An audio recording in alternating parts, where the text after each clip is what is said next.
आप सभी लोगों को मेरा प्यार भरा नमस्कार। मैं आज सर लोगों के साथ गैरसैंण से बद्रीनाथ की यात्रा पर निकला हूँ। इस ब्लॉग में आपको बद्रीनाथ धाम जी के दर्शन कराऊंगा। जो लोग भी इस वीडियो को देख रहे हैं उन सभी पर भगवान बद्री विशाल का आशीर्वाद बना रहे। अभी हम चमोली पहुँच गए हैं और इसके बाद हम पीपल कोटी के लिए यहाँ से निकलेंगे।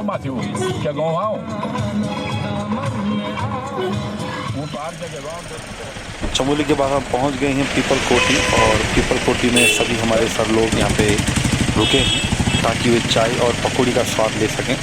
और ये पीपल कोटी की एक प्रसिद्ध दुकान है विनोद पकौड़े भंडार।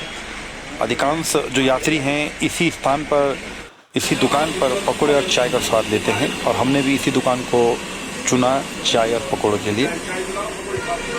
हमने जो ऑर्डर किया था यहाँ पे पकोड़े और समोसे हमने ऑर्डर किया था, हमारा ऑर्डर यहाँ पे आ गया है। बहुत ही प्रसिद्ध दुकान है पीपल कोटी की। और जैसे कि गैरी जी आपने प्याज के पकौड़ों को कैंसिल करके फिर बिना प्याज के पकौड़े करे, इसके पीछे कारण?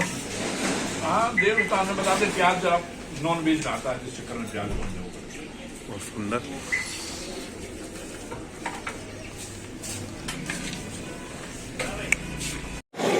पकौड़ों का जो टेस्ट था वो काफ़ी अच्छा मुझे लगा।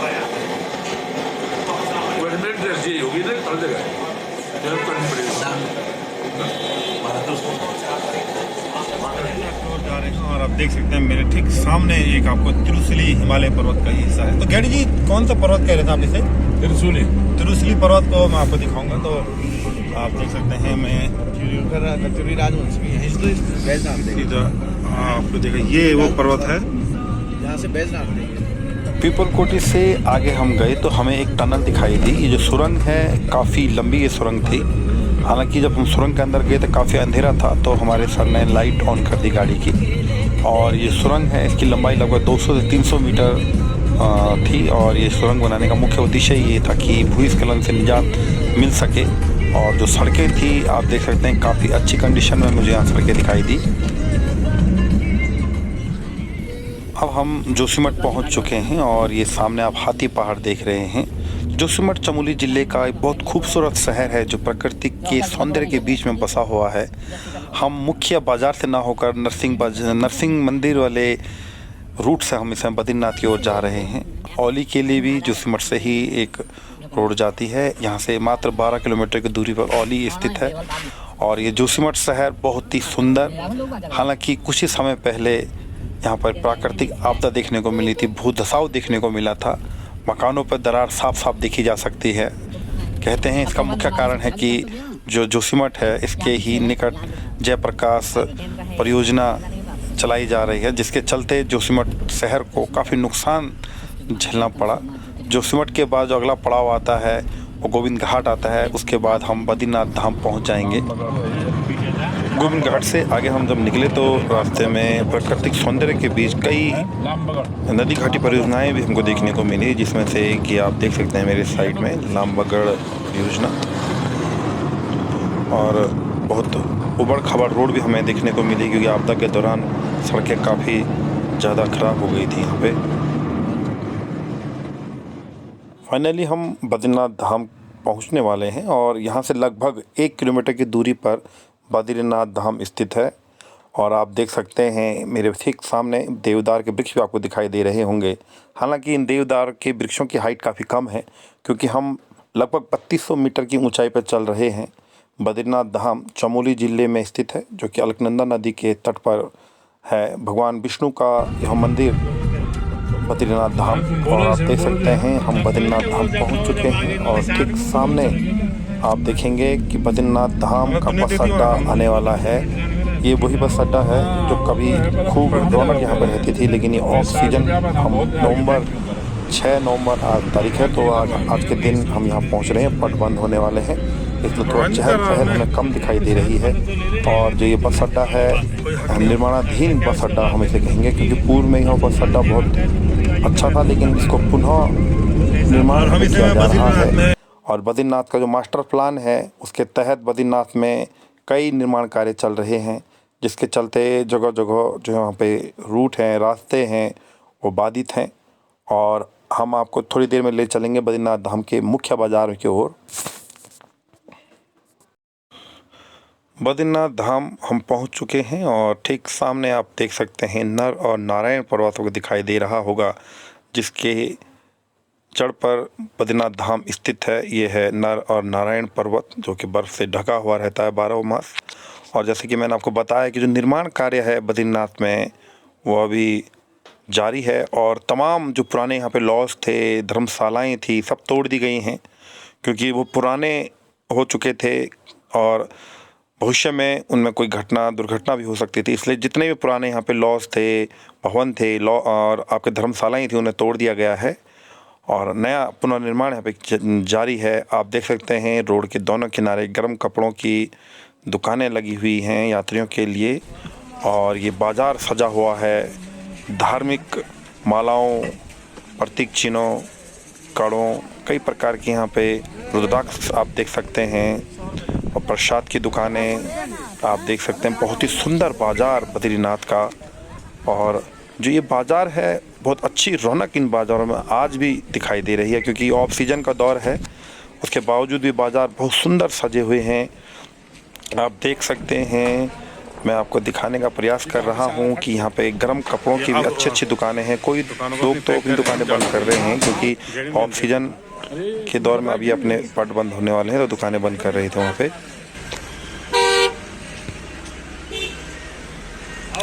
तो इस बाज़ार में बहुत से धार्मिक चीज़ें आप खरीद सकते हैं इन दुकानों से, और साथ ही साथ अगर आप देखें तो खाने पीने की दुकानें भी यहाँ पे पूरे भारत से लोग यहाँ पे आते हैं। तो साउथ इंडियन, नॉर्थ इंडियन सभी प्रकार का खाना यहाँ पे बनता है। दूध यहाँ पे आप देख सकते हैं कितना सुंदर तरीके से यहाँ पे लोगों को दूध दिया जा रहा है, और दुकानें अगर आप देखें तो बिल्कुल हाइजीनिक तरीके से वो साफ़ सुथरी दुकानें आपको दिखाई दे रही होंगी इस बद्रीनाथ में। और आप देख सकते हैं ये जो दुकान है कितनी सुंदर सजी हुई है। पूरा ये मुख्य बाज़ार है बद्रीनाथ का, जो मैं आपको दिखा रहा हूँ। इसी बाज़ार से होकर के हम बद्रीनाथ धाम की ओर जाते हैं। यात्री बद्रीनाथ धाम की दर्शन करने के बाद इन्हीं बाज़ारों से भगवान बद्रीनाथ की प्रतिमा, मालाएं, कड़े, तमाम धार्मिक चीज़ों को खरीदते हैं और अपने साथ ले जाते हैं। कई धर्मशालाएं हमने यहाँ पे देखी, कई आश्रम, और अब हम पहुँच चुके हैं बद्रीनाथ धाम के बहुत समीप। और आप ठीक सामने देख सकते हैं मेरे, ये है बद्रीनाथ धाम, जो अलकनंदा नदी के तट पे बसा हुआ है। भगवान विष्णु के का ये मंदिर 3200 मीटर की ऊंचाई पर नर नारायण पर्वत के जड़ों पर बसा बद्रीनाथ धाम। कहते हैं मनुष्य को एक बार बद्रीनाथ धाम का दर्शन जरूर करना चाहिए। और ये जो धाम है बहुत ही पवित्र धाम। बाज़ार मैंने आपको पूरा दिखाया, ये मुख्य बाज़ार है बद्रीनाथ धाम का, और इसी बाज़ार से होकर के सभी जो यात्री होते हैं बद्रीनाथ धाम के लिए जाते हैं, क्योंकि जो बद्रीनाथ धाम का मुख्य मार्ग है वो भी इसी बाज़ार से होकर गुजरता है। और इस बाज़ार के अगल बगल जब मैं पूर्व में आया था तो बहुत सारे लॉज थे यहाँ पे, बहुत सारे आश्रम थे। आप देख सकते हैं, मैं भी आपको दिखाने की कोशिश करूँगा कि यहाँ पे जो निर्माण कार्य चल रहा है, अभी आप देखें तो ये बद्रीनाथ धाम की प्रतिमाएं हैं, उनके मॉडल्स हैं, चूड़ियाँ, तमाम बद्रीनाथ धाम के यहाँ पर आप देख सकते हैं। अब आपको मैं दिखा रहा था कि ये देखिए आप, यहाँ पहले लॉज थे, धर्मशालाएँ थी, सब तोड़ दिया गया है, क्योंकि बद्रीनाथ के लिए एक मास्टर प्लान बनाया गया है, जिसके तहत आने वाले समय में जब भीड़ बढ़ जाती है तो बद्रीनाथ धाम के दर्शन अच्छे से हो सकें। और ये दुकानें आप देख सकते हैं, मैंने आपको पूरा बाज़ार दिखाने का प्रयास किया है। और ये जो बाज़ार है ये बद्रीनाथ धाम के मुख्य मार्ग से ही होकर गुजरता है। बहुत ही सुंदर बद्रीनाथ धाम के पोस्टर।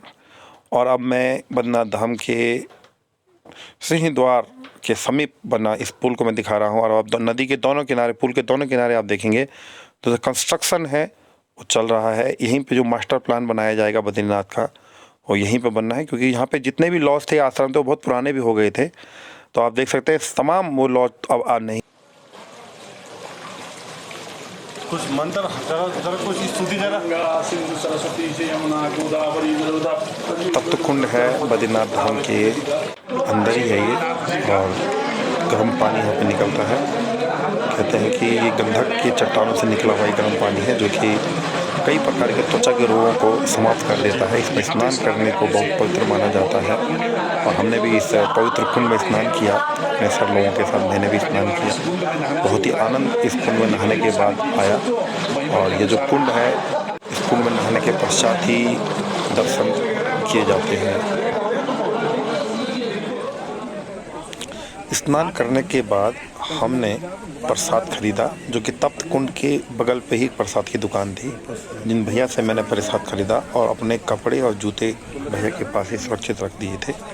तप्त कुंड के ठीक ऊपर बद्रीनाथ धाम स्थित है और अब हम लाइन पे खड़े हो गए हैं, जहाँ पे सभी यात्री खड़े हैं। और आप देख सकते हैं ये बद्रीनाथ धाम का मुख्य द्वार है, जिसे सिंह द्वार के नाम से भी जाना जाता है।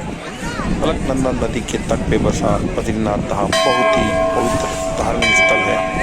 और आप देखें तो ये जो मंदिर है बहुत पौराणिक मंदिर है। भगवान विष्णु का मान्यता है कि इस मंदिर में भगवान विष्णु की मूर्ति है और इस बद्रीनाथ धाम के दर्शन करने मात्र से कई दुख हमारे मिट जाते हैं। और काफ़ी भीड़ आप देख सकते हैं। नवंबर का महीना है, उसके बावजूद भी ऑक्सीजन है। आज 6 नवंबर है, 2023 का दिन है।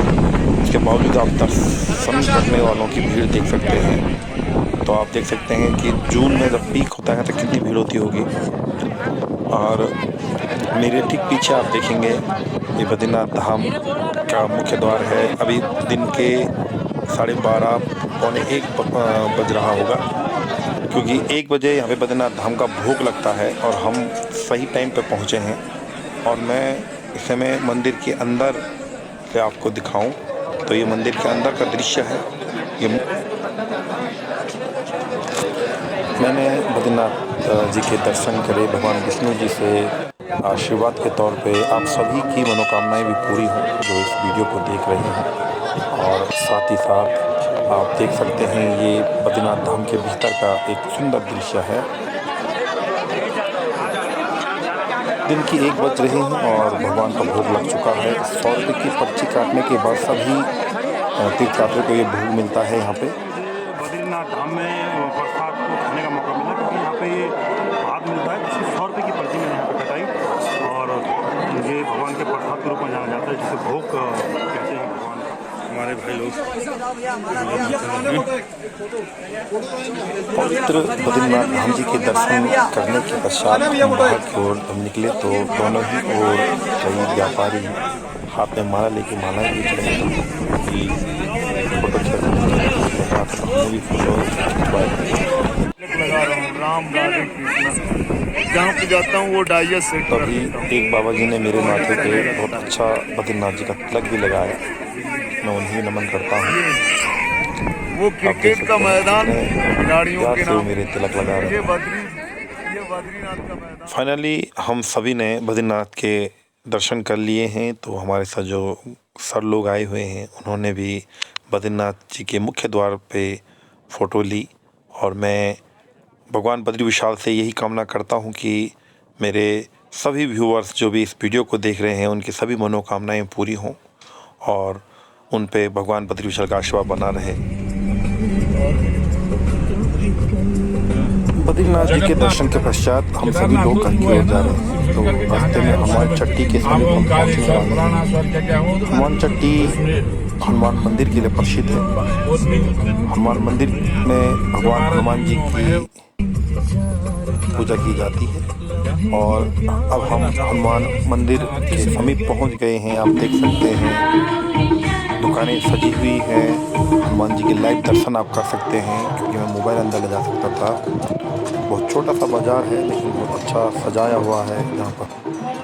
देखिए बद्री विशाल की कृपा के अनुसार आज बद्री विशाल के दर्शन के लिए हम यहाँ पे हनुमान चट्टी पे पहुँचे हुए हैं और यहाँ पे भगवान हनुमान जी के दर्शन हमने किए। भगवान हनुमान